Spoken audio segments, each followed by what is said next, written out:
ये तो attempted murder है।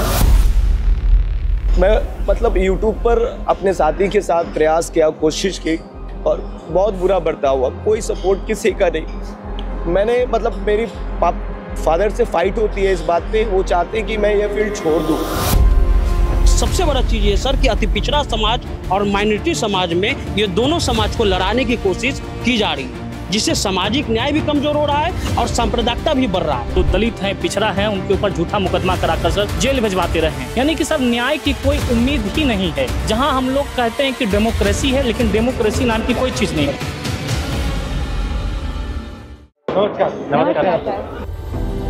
बताइए। हम लोग जो काम करते हैं उसका बेसिक है सोशल जस्टिस। हम उसमें जो पॉइंट रखते हैं, यहाँ सब बैकवर्ड और माइनॉरिटी और दलित समाज के लोग हैं, और इसमें हम लोग ने एक ग्रुप बनाया है पूरे बिहार में। जहां भी कास्ट एट्रोसिटी होती है, जहां बच्चों के साथ बलात्कार होता है और एफआईआर नहीं होता है, तो हम उसको करते हैं। पीएमसीएच का मामला जो मुजफ्फरपुर का था, सड़ गए, उसको सबसे पहले हमारी टीम ने कवरेज किया। और एक सबसे बड़ा चीज ये सर कि अति पिछड़ा समाज और माइनॉरिटी समाज में ये दोनों समाज को लड़ाने की कोशिश की जा रही है, जिससे सामाजिक न्याय भी कमजोर हो रहा है और सांप्रदायिकता भी बढ़ रहा है। तो हम लोग की मेन लड़ाई यही है कि हर हाल में जो सोशल। आप कितने हो बिहार में? हम टोटल अभी 52 लोग हैं सर। ये 52 लोग एक दूसरे के दोस्त हैं? जी। या इनके बीच में भी लड़ाई होती है? नहीं, वो सामाजिक न्याय का जुड़ाव है। आपके आमदनी तो ठीक बनती है या नो सर? बट आपको फाइनेंशियली नहीं होता। मेरा नाम सुमन है, मैं खबर लहरिया न्यूज़। आप अकेली लड़की हो? जी। खबर लहरिया न्यूज़ चैनल में एज ए सीनियर रिपोर्टर के रूप में काम करती हूँ। भारत का पहला ऐसा चैनल जो महिलाओं द्वारा प्रसारित किया जाता है। इसमें ऑल टोटल महिलाएं काम करती हैं। सारी महिलाएं? जी। इसमें पुरुष काम ही नहीं करते? से लगा करके पूरा मैनेजमेंट देखना, फाउंडिंग करना, सारा काम सिर्फ महिला ही। ये अच्छा आइडिया है। मेंटालिटी जो मुझे कवरेज करने में जो दिक्कत समझ आती है, वो काफ़ी चुनौतीपूर्ण रहता है कि आप एक सिंगल जो लड़की कवरेज करने के लिए निकलती है फील्ड पर, तो बहुत सारी चुनौतियां होती हैं। जैसे कि आप ऑटो पर मैं देखती हूँ कि लड़कियां नहीं रहती हैं, सिर्फ मुझे लड़कों के बीच में ट्रैवल करना होता है। गांधी मैदान में 9 बजे टोटल हर चीज़ बंद होती है। गांधी मैदान जैसी जगहों पर अगर फायरिंग हो जाती है, लोगों की डेथ हो जाती है, इतने बड़े उद्योगपतियों की अगर डेथ हो जाती है, तो वहाँ से भी अंदाज़ा लगा सकते हैं कि कैसा है। ये सब चीज़ें नोटिस है हमारी। सर मेरा नाम अमान मलिक है और हम बिहार के सबसे पिछड़े जिले से आते हैं, जहाँ ट्रेन नहीं चलती है। पहली समस्या तो ये है हमारी। दूसरी समस्या ये है कि सर हम पटना यूनिवर्सिटी के मास कॉम के स्टूडेंट हैं, बैचलर डिग्री चल रहा है।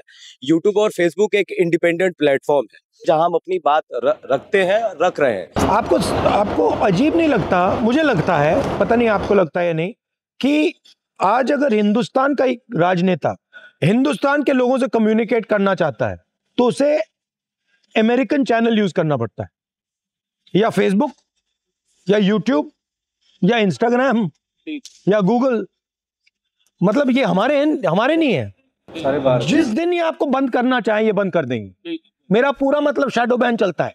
तो थोड़ा मुझे अजीब लगता है कि पहले क्या होता था, हिंदुस्तान के नेता अपने लोगों से डायरेक्टली बात कर सकते थे, फिर ठीक है मीडिया हुआ करता था, न्यूट्रल तो नहीं कह सकते बट बात तो दिखा देता था।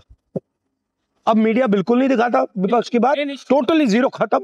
और जो यूट्यूब वाले हैं, फेसबुक वाले हैं, उन पर इनडायरेक्ट लगाम लगी हुई है। अगर आप लाइन से थोड़ा ज्यादा आगे गए, लगा देंगे, बंद कर देंगे, शैडो बैन हो जाएगा। तो ये एक्चुअली देश के लिए खतरनाक है।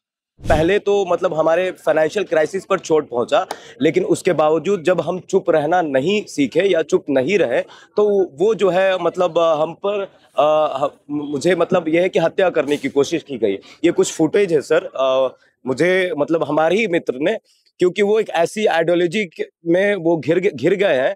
वो बहुत अच्छा इंसान भी बन सकता था, मतलब वो फ्यूचर पे देश के लिए भी काम कर सकते थे, लेकिन एक आइडियोलॉजी से वो इस तरह से प्रभावित हो गए कि उन्होंने मुझे अपना दुश्मन समझा। चूंकि मैं एक मुस्लिम समुदाय से आता हूँ। ये आप हो? जी मैं हूँ।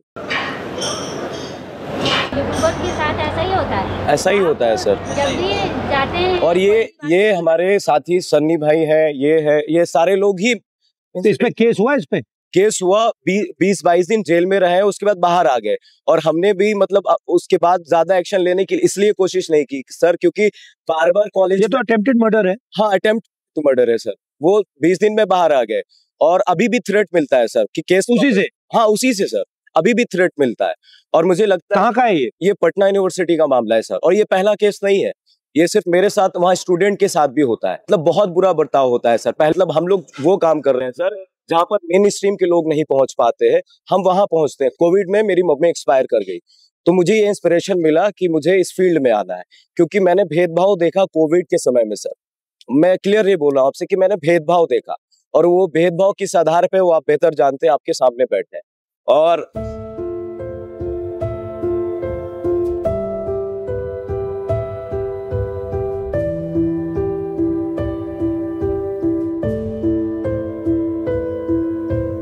मैं अपने घर का सबसे बड़ा लड़का हूँ, और मैं मतलब YouTube पर अपने साथी के साथ प्रयास किया, कोशिश की, और बहुत बुरा बर्ताव हुआ। कोई सपोर्ट किसी का नहीं।